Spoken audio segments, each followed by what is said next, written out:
જય સ્વામિનારાયણ. હું પરેશ કાછડિયા મારી યુટ્યુબ ચેનલના પ્રથમ વિડીયોમાં આપ સૌનું સ્વાગત કરું છું. હું આજે વાત કરીશ હીરા ઉદ્યોગની. 1960ના દાયકામાં જ્યારે સુરતનો જરી ઉદ્યોગ ઊભા શ્વાસે હતો, એટલે કે મરણ પથારીએ પડેલો હતો, ત્યારે સૌરાષ્ટ્રવાસીઓએ અહીં આવીને હીરા ઉદ્યોગની ધીમી અને ભક્કમ શરૂઆત કરી. આજે એ વાતને 64 વર્ષ થઈ ગયા છે. ભગવાન કરે મારી આ વાત ખોટી પડે, પણ અત્યારે હીરા ઉદ્યોગ પણ ઊભા શ્વાસે છે, એટલે કે મરણ પથારીએ પડેલો છે. હીરા ઉદ્યોગે માત્ર સુરતને જ નહીં પરંતુ ભારતને ખૂબ આપ્યું છે. અધધ ખોબે ને ધોબે ફોરેક્સ રિઝર્વ એટલે કે વિદેશી હુંડિયામણ રળી આપ્યું. સૌરાષ્ટ્ર અને સુરત અત્યારે જો ગુજરાતના પોલિટિકલ હબ હોય તો એ હીરા ઉદ્યોગની બદોલત છે. સુરતની અત્યારે જે ચમક દમક છે એ અત્યારે હીરા ઉદ્યોગની બદોલત છે. હીરા ઉદ્યોગની સમૃદ્ધિ માત્ર સુરતને નહીં, સૌરાષ્ટ્રના ગામડે ગામડે સુધી પહોંચી. કોઈ ટિપિકલ હિન્દી ફિલ્મની શરૂઆતની જેમ બધી જ ખુશિયાલી હેપી એન્ડિંગ થવાને બદલે અત્યારે હીરા ઉદ્યોગ બેડ એન્ડિંગ તરફ આગળ વધી રહ્યો છે, એ અફસોસની સાથે કહેવું પડે. હીરા ઉદ્યોગમાં અત્યારે જેનું પેટ ભરેલું છે, જેનું ચાલે છે, કે જેની પાસે મોનોપોલી છે, વિશેષ આવડત છે, એ લોકોનું અત્યારે ચાલી રહ્યું છે. જેનું કામ અટકી પડેલું છે એ આશાવાદી છે, અને જે લોકોને આશા પણ છોડી દીધી છે એ લોકો અત્યારે હીરા ઉદ્યોગ છોડી રહ્યા છે. દરેક પોતપોતાની રીતે પોતપોતાના કામમાં વ્યસ્ત છે, અને રત્ન કલાકાર ભાઈ એટલે કે ડાયમંડ વર્કર્સ, એની હાલત અત્યારે દયનીય છે. હું કોઈ ઇનકલાબી વિડીયો બનાવવા માંગતો નથી, પરંતુ હા, હીરા ઉદ્યોગ જો સમુદ્ર હોય તો સમુદ્રના તળની જે વાત છે એ વાત આપને ચોક્કસ જણાવવાનો ઈરાદો રાખું છું. આવનાર સમયમાં મારા વિડીયોનું કન્ટેન્ટ એ જ હશે, અને આપ સૌની પાસેથી સહકારની અપેક્ષા मांगी रही हो के खिलाफ तुम कैसे नारा लगाओगे, तुम्हारे मुंह में तो निवाला. જેનું પેટ ભરેલું છે એને હીરા ઉદ્યોગની અત્યારે કઈ પોઝિશન છે એની સાથે કોઈ પણ જાતનો મતલબ નથી. પરંતુ જે ડાયમંડ વર્કર છે એ વારે આ વાતને રજૂ કરીશ કે એ લોકોને અત્યારે પોલિટિકલ કે સોશિયલ એટેન્શનની જરૂર છે.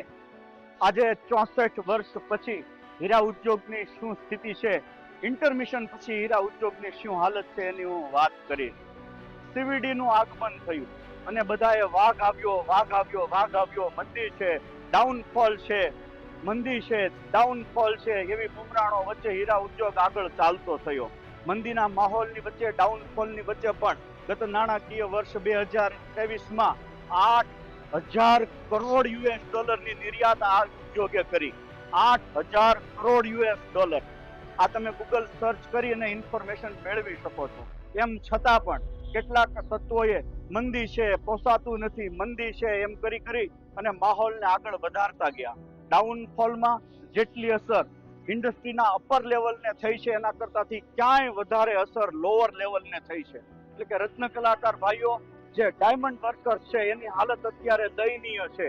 અત્યારે પાકિસ્તાન IMF પાસેથી જેટલો કર્જ માગે છે તેના કરતા 350 ગણું વિદેશી હુંડિયામણ જે ઉદ્યોગને છે, વિદેશી નિર્યાત જે ઉદ્યોગને છે, એ ઉદ્યોગ જેના ચમકથી, જેની હાથથી અત્યારે ચમકી રહ્યો છે, એ પાયાના રત્ન કલાકાર ભાઈઓની પરિસ્થિતિ અત્યારે દયનીય છે.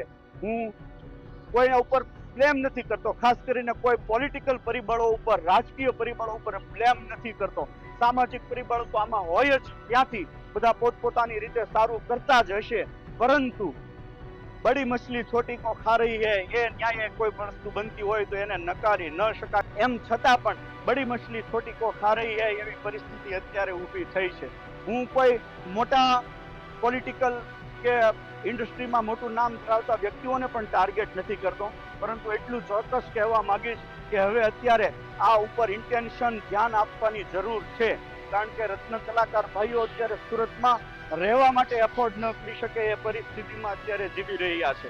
જેના હાથથી હીરા ઉદ્યોગ અને સુરતને આટલી ખ્યાતિ મળી છે, જેના હાથથી, જેના પુરુષાર્થથી હીરા ઉદ્યોગ આટલો ચમકી રહ્યો છે, એના હાથ અત્યારે નિરાશામાં પાછા પડી ગયા છે. કોઈને આગળ આવવાની જરૂર છે, ને હું ફરી કહીશ, હું કોઈ ઉપર બ્લેમ નથી કરતો, પરંતુ હવે આ મુદ્દા ઉપર ધ્યાન દેવાની જરૂર છે. આ મુદ્દે આપ સૌનો સાથ અને સહકાર હશે તો ચોક્કસ જવાબદાર વ્યક્તિ પાસેથી જવાબ મેળવીશું, કંઈક નવા જૂની પણ કરીશું. આપ સૌનો પ્રતિભાવ કોમેન્ટ બોક્સમાં યોગ્ય અને શાલીન શબ્દોમાં જરૂર જણાવશો. થોડા જ સમયમાં ઉપલબ્ધ થઈશ, થોડા જ સમયમાં આપને નવા વિડીયો સાથે મળીશ. ત્યાં સુધી અનુમતિ આપશો, ચેનલને લાઈક અને સબસ્ક્રાઇબ કરજો, શેર કરજો. જય સ્વામિનારાયણ.